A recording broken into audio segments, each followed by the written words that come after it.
तो दोस्तों आज की इस वीडियो में Bihar board class 6 math chapter 6 जिस चैप्टर का नाम है सरल आकृतियों का समझ। दोस्तों आज के इस वीडियो में हम लोग इस अध्याय का बेसिक कॉन्सेप्ट को जानेंगे और इसके अगले वीडियो में हम इसका प्रश्नावली को सॉल्व करेंगे। तो चलिए वीडियो को स्टार्ट करते हैं। सबसे पहले हम लोग जानेंगे कोण के बारे में। यहाँ पे कोण का नाम दिया हुआ है, ये कोण का चित्र दिया हुआ है और कोण का विवरण दिया हुआ है। पहला कोण है शून्य कोण। तो सबसे पहले जानेंगे कि शून्य कोण किससे कहते हैं। जिस कोण की माप शून्य हो, कोण बनाने वाली दोनों किरणें एक दूसरे पर चढ़ी हो, तो ऐसे कोण को हम शून्य कोण कहते हैं। यहाँ पे चित्र में देखिए कि जिस कोण की माप जो शून्य हो, है ना, इसका जो माप है क्या है, शून्य है। कोण बनाने वाली दो किरणें, यहाँ पे एक ये सीधा किरण है और इसके ऊपर एक किरण है जो एक दूसरे पर क्या हो, चढ़ी हो, तो यहाँ पे जो कोण बनेगा कौन सा कोण बनेगा, शून्य कोण बनेगा। उसके बाद है न्यून कोण। तो जिस कोण की माप 0 से लेकर 90 डिग्री के बीच पर 90 डिग्री से कम हो, तो ऐसे कोण को हम क्या बोलते हैं, न्यून कोण बोलते हैं। जैसे कि 10 डिग्री, 25 डिग्री, 45, 60, 75 आदि। तो ऐसा कोण जिस कोण का माप 0 से लेकर 90 डिग्री के बीच हो या 90 डिग्री से कम हो, तो ऐसे कोण को क्या कहते हैं, न्यून कोण कहते हैं। उसके बाद है समकोण। जिस कोण की माप 90 डिग्री हो तथा कोण बनाने वाली किरणें एक दूसरे पर लंबवत हो, उसे हम क्या कहते हैं, समकोण कहते हैं।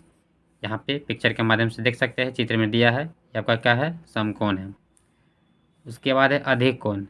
तो जिस कोण की माप 90 डिग्री से ज़्यादा पर 180 डिग्री से कम हो, ऐसे कोण को हम क्या बोलते हैं, अधिक कोण बोलते हैं। जैसे कि 95 डिग्री, 120, 135, 150, 175।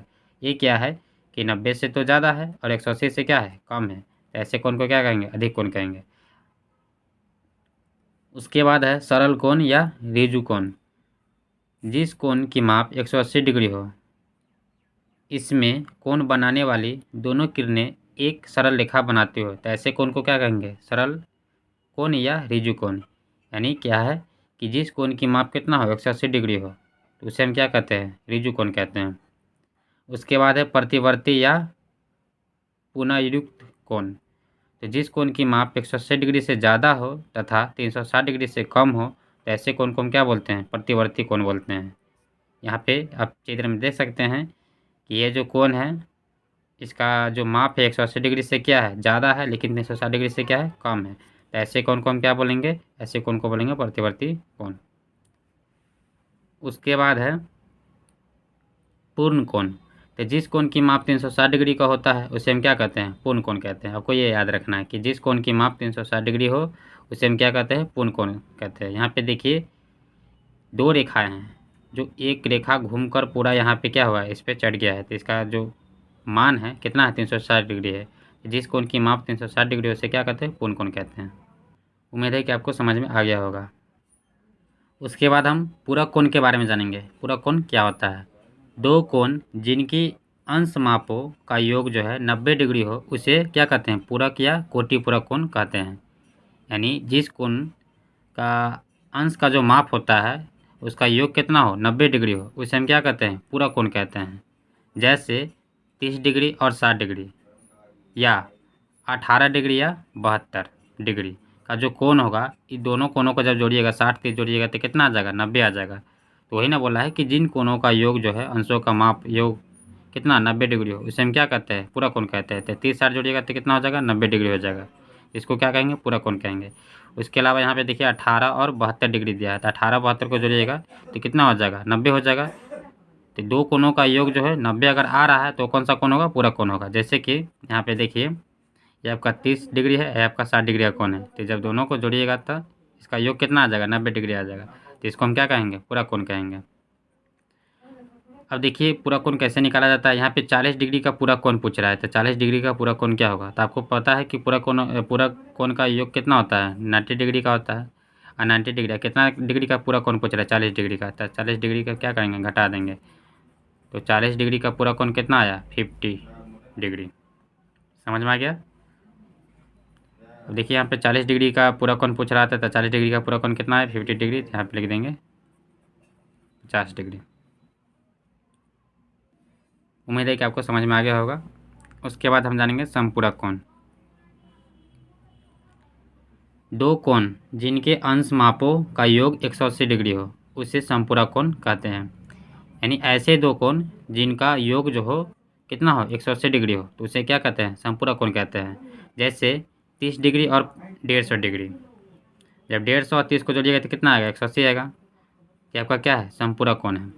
इसके अलावा 58 डिग्री और 122 डिग्री, तो 58 डिग्री और 122 डिग्री को कोण को जब जोड़िएगा तो कितना आएगा, 180 डिग्री का आ जाएगा। ये आपका क्या हो जाएगा, संपूरक कोण होगा। जैसे कि यहाँ पे देखिए ये आपका 150 का कोण है, ये आपका 30 डिग्री का कोण है, तो ये दोनों को जब जोड़ेंगे तो कितना आएगा, 180 डिग्री आएगा। तो ये कौन सा कोण है, संपूरक कोण है। अब यहाँ पे देखिए 35 डिग्री का संपूरक कोण पूछ रहा है कि 35 डिग्री का संपूरक कोण क्या होगा।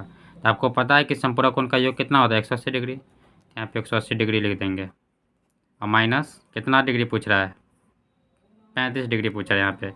यहाँ पे 35 डिग्री लिखेंगे, घटाएंगे, घटाइएगा तो आपका हो जाएगा 145 हो जाएगा।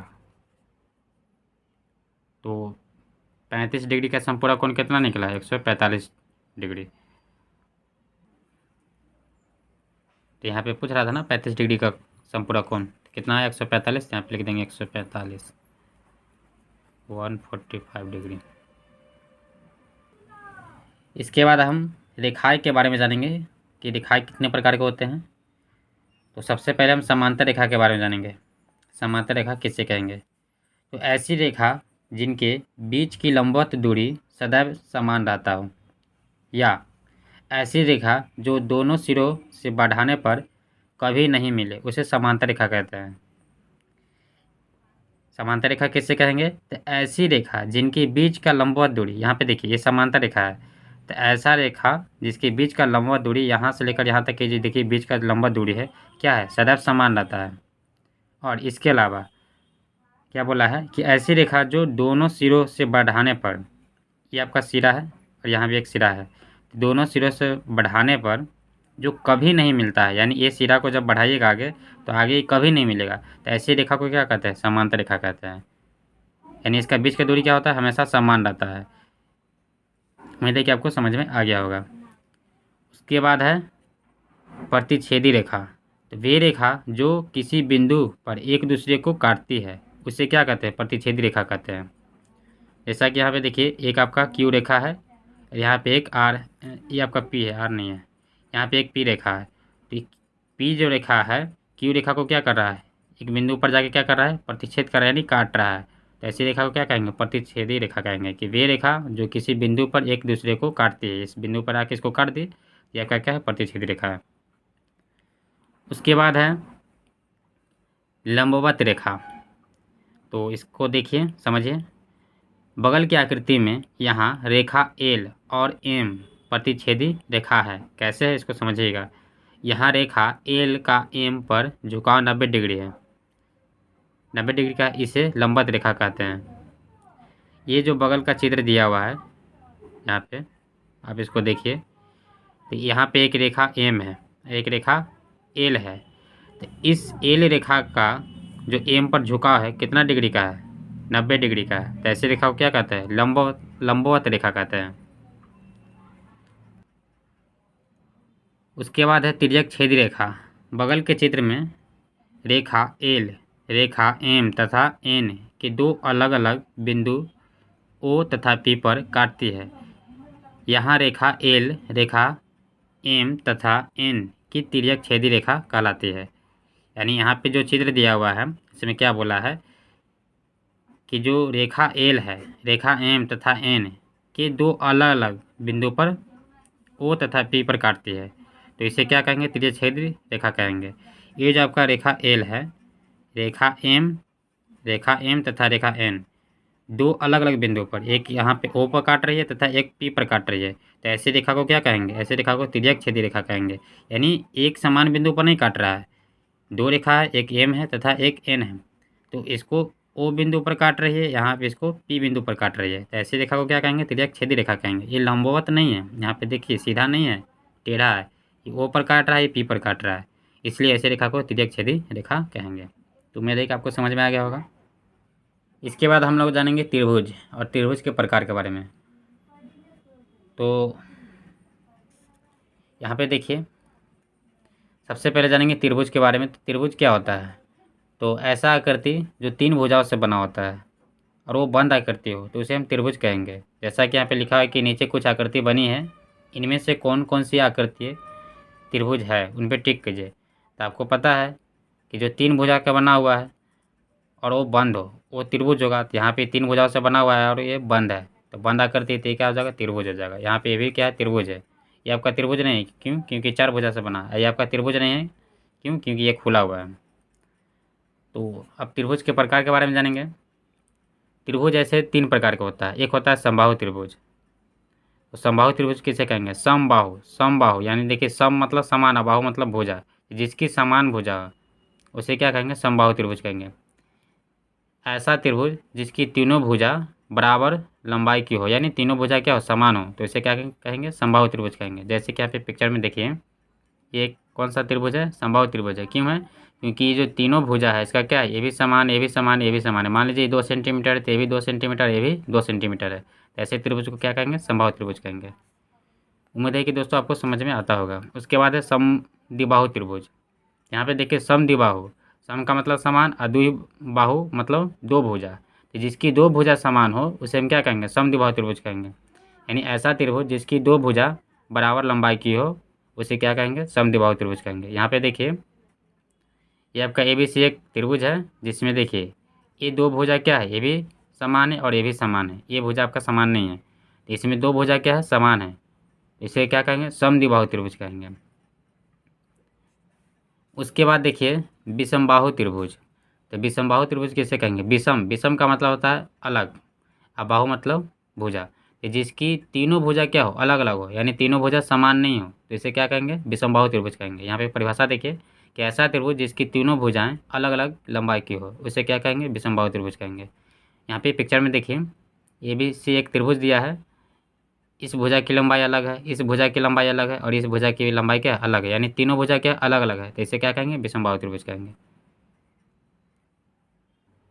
ये जो हम त्रिभुज का प्रकार पढ़ा है, ये भुजाओं के आधार पर त्रिभुज 3 प्रकार का होता है ना। ये भुजा के आधार पर आपको 3 प्रकार का पढ़ा है, इस चीज़ को याद रखिएगा।